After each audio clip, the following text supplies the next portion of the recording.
തൃശൂർ ലോക്സഭാ തെരഞ്ഞെടുപ്പിലെ കെ മുരളീധരന്റെ തോൽവിയിൽ കെപിസിസി ഉപസമിതിയുടെ അന്വേഷണ റിപ്പോർട്ട് പുറത്ത്.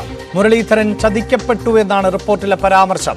തോൽവിക്ക് പിന്നിൽ ഡിസിസി അധ്യക്ഷനായിരുന്ന ജോസ് വള്ളൂർ, ടി.എൻ. പ്രതാപൻ, അനിൽ അക്കരെ എന്നിവർക്ക് പങ്കുണ്ട് എന്നും റിപ്പോർട്ടിൽ പരാമർശിക്കുന്നു.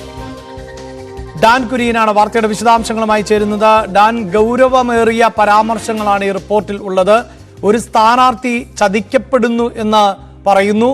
മാത്രവുമല്ല, എങ്ങനെയാണ് മുരളീധരൻ തൃശ്ശൂരിലേക്ക് എത്തിയത്?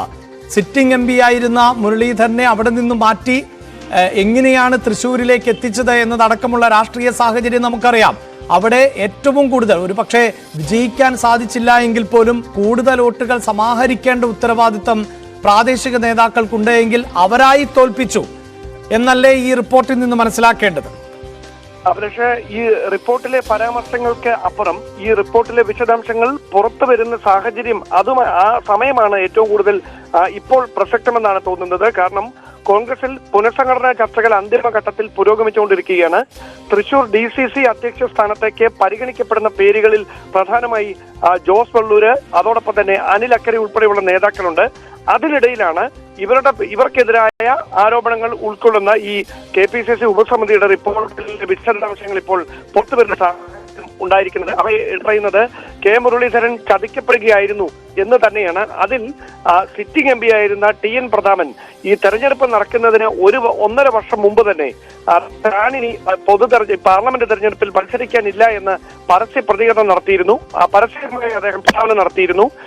ഇത് സുരേഷ് ഗോപിക്ക് എതിരാളികളില്ല എന്നൊരു പ്രതീതി സൃഷ്ടിക്കുന്ന സാഹചര്യം ഉണ്ടാക്കിയെന്നാണ് ഈ റിപ്പോർട്ടിലെ പരാമർശം.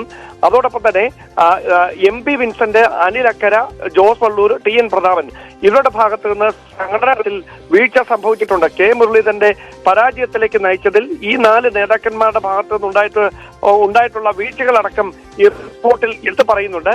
ഇവർക്കെതിരെ സംഘടനാ തലത്തിൽ നടപടി വേണമെന്ന ഒരു ശുപാർശയാണ് റിപ്പോർട്ടിൽ ഉള്ളതെന്നാണ് നമുക്ക് ലഭിക്കുന്ന വിവരം.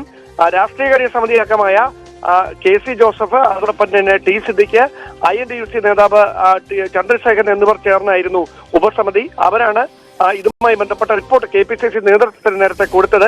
പക്ഷേ ഇതിലെ വിശദാംശങ്ങൾ ഒന്നും തന്നെ പുറത്തു വന്നിട്ടുണ്ടായിരുന്നില്ല. പുനഃസംഘടനാ ചർച്ചകൾ സജീവമായി പുരോഗമിക്കുന്നതിനിടയിൽ ഈ റിപ്പോർട്ടിലെ നിർണായകമായ വിവരങ്ങൾ പുറത്തു വരുന്നത് ഈ അനിൽ അക്കര, ജോസ് വള്ളൂർ തുടങ്ങിയ നേതാക്കളെ ലക്ഷ്യമിട്ടുകൊണ്ട് കോൺഗ്രസിലെ തന്നെ ഒരു വിഭാഗം നടത്തുന്ന നീക്കമാണ് എന്നാണ് സൂചന. യെസ്, ഈ സൂചിപ്പിക്കുന്നത് പോലെ തന്നെ ഇപ്പോൾ ഈ റിപ്പോർട്ട് പുറത്തു വന്നിട്ടുള്ള സമയം മാത്രവുമല്ല, മുരളീധരൻ അന്ന് തെരഞ്ഞെടുപ്പിൽ തോൽവിക്ക് ശേഷം പാർലമെന്ററി രാഷ്ട്രീയത്തിൽ നിന്ന് താൻ മാറി നിൽക്കുന്നുവെന്ന് പറയുന്നു.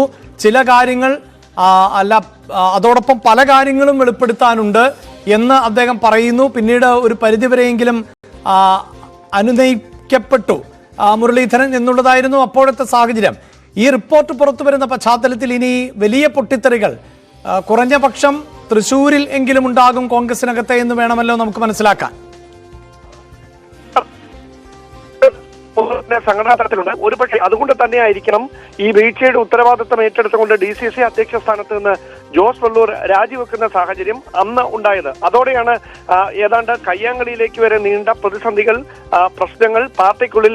എന്തായാലും ഇപ്പോൾ പ്രതിപക്ഷ നേതാവ് VD സതീശൻ മാധ്യമങ്ങളെ കാണുകയാണ്. നമുക്ക് അദ്ദേഹത്തിന്റെ വാക്കുകളിലേക്ക് പോകാം.